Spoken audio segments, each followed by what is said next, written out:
এই পর্বে আমি আলোচনা করব যে স্কিল ডেভেলপমেন্ট করতে আসলে কতদিন সময় আমাদের লাগবে।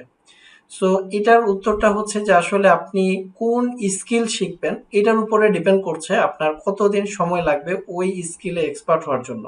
ওকে, তো এটা এক কথায় এভাবে বলে দেওয়া যাবে না যে এটা 1 মাস 2 মাস বা 6 মাস, এটা এভাবে বলা মানে বলে দেওয়া যাচ্ছে না।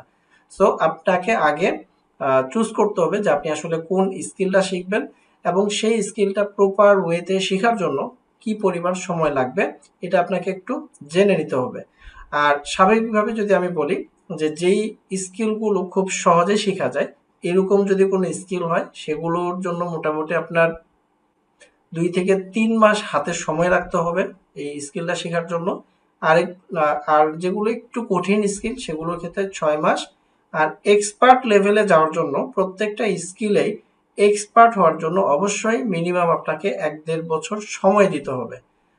আর 3 মাস বা 6 মাসের কথা আমি যেটা বললাম সেটা হচ্ছে যে একটা কাজ আপনি শেখা শুরু করেছেন এবং সেই কাজটা শেষ করে মানে ক্লায়েন্টকে সার্ভিস দেওয়ার মতো যে যোগ্যতাটা সেটা অর্জন করতে অন্তত 3 মাস থেকে 6 মাস আপনাকে সময় দিতে হবে। আর এই কাজে আপনি যেটাই শিখেন না কেন সেই কাজে এক্সপার্ট লেভেলে যেতে হলে আপনাকে 1-1.5 বছর 2 বছর প্রচুর পরিমাণে এখানে সময় দিতে হবে। ওকে, তো আশা করি এই বিষয়টাও ক্লিয়ার করতে পেরেছি।